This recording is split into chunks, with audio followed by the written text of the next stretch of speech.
And the internet, it'll never catch on, you know, says Bry H.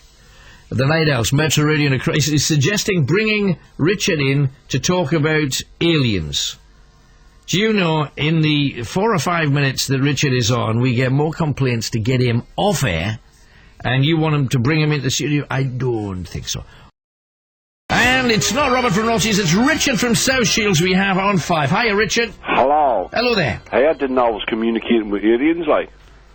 No, but it was a suggestion. Wait, hey, I tell you what. I wouldn't have to tune in the Metro Radio when I come on the radio, like. Well, you never know. Because somebody's got to like you, so it might as well be them. But Jonathan Ross tunes in, you know. Does he? Yeah. Oh, good. I'm going to get him a job selling toilets. Are you? Yeah. Okay, then. To Indians, especially Indian restaurants. Why? Well, he wants a job on the lottery. Does he? Yeah. Okay. Well, he's got a Windaloo. Like, for like a toilet seat, right? Well, we're going to sell him a toilet seat, and then we're going to sell him some, do you know those posh toilets? Uh-huh. Can you remember what they're called? The China ones. The China ones? Yeah, like the porcelain toilets. Uh-huh. Yeah. Right, it's got like a little blue, like name sticker on the back. Uh-huh. Just not where you pay it now, but like that's where you aim for. Do you know what I mean? No, but go on. Well, I can't remember the name of it right either. Right. But it was on Anne Robinson, Who Wants to Be the Weakest Link, right? Right. Cause, like, I think we've already worked that one out, though, Richard, haven't we, really? Yeah, but the aliens, do you know Armored Shanks? Mm-hmm. Yeah, well, there used to be toilets, but there also used to be a pop group. Did they? Yeah. And how come I haven't heard of them, then? Well, Armored Shanks is well, you never heard of them? No. You've never heard of Armored Shanks? No. They must have been not very good, brother. Well, I don't know, I've just not heard of them. You right. Say they were a pop group as well? Only in that place where they make porcelain toilets, though. Because, like, do you know, Armored Shanks is the name of the toilet, right? It's like white porcelain made in China, right?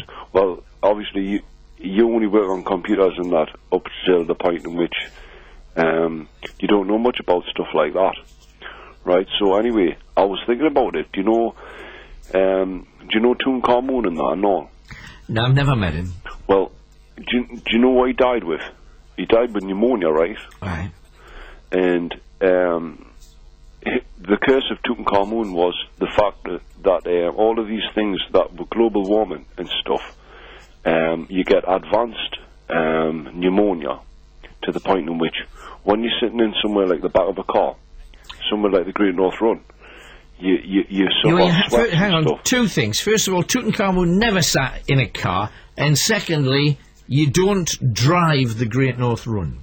No, wait, do you know advanced pneumonia? It's, well, when you get dehydrated, it's called advanced dehydration, right? And what you've got to do is you've got to drink 8 glasses of water a day. But because of the rise in temperature, you've got to drink more. You've got to drink at least 10 glasses of water a day, right? Well, that's what they say on the scientific end of it anyway.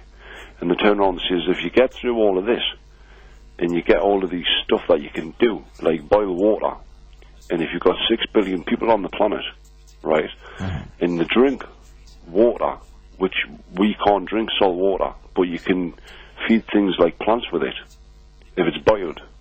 Do you know what I mean? We'd be able to cure the water shortage, and we'd be able to get all of the things that we could have, but all the things that would be able to grow would grow. Because, like, boiled water, we can't drink it, but we can feed plants with it and stuff. So, like, we can get salt water out of the sea, right? And then we can, like, feed plants with it and stuff. And they turn around and says that we can't do all of that, right? Well, I mean, salt water is good for us. Do you know what I mean? Why? How is it good for us when it can kill us if we drink too much of it? No, well, at the end of the Great North Run, right? Do you know when you come to South Shields? Mm-hmm. And at the end of the Great North Run, we had like all of this salt water, like there, right?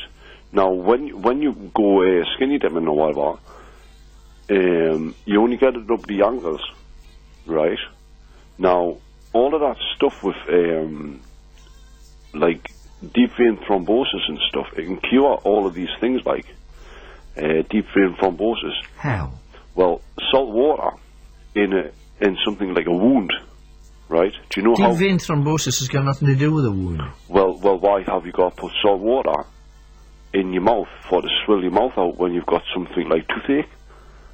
Well, because the problem's in your mouth. Deep vein thrombosis is a blood clot in your system. It's got nothing to do with your mouth. It's got nothing to do with salt water. And as usual, you're bouncing around from one subject to another without actually knowing anything about any of it. No, but deep vein thrombosis, right, is when you're on an aeroplane for too long. Or in a car, or in the same position for any amount of time. Well, if you're walking on something like sand to the place where you go into the water, it's the cold.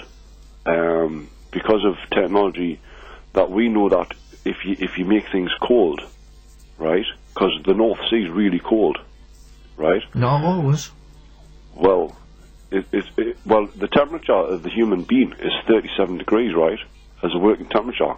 But if you think about stuff like ozone layers and stuff, and it goes up 2 degrees, we're going to have 39 degrees as a human temperature. Why?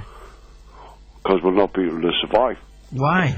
Well, we've got to have like things like radiation for to survive radiation.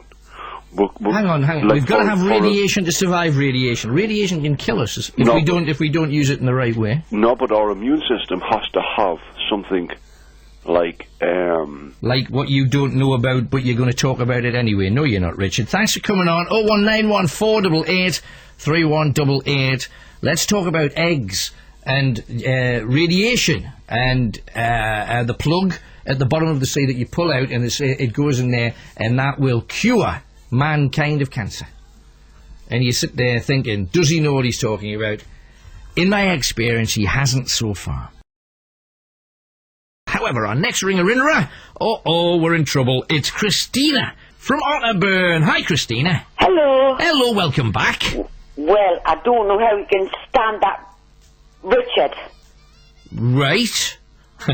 Has he got your dander up, has he? Oh, he came on. Yeah. That's how long I've been listening to You're your a program. loyal and steadfast owl. Well done. He would have went, beep, beep, beep, off. Well, I know that that. would have been it. But we are far more civilised than that. That's what you use when you kind of think of something clever. But how can you stand it when he rabbles on about nothing? He's entitled to his 2 minutes in the sun, but then we move him on, as you know. Is he sick? I don't know.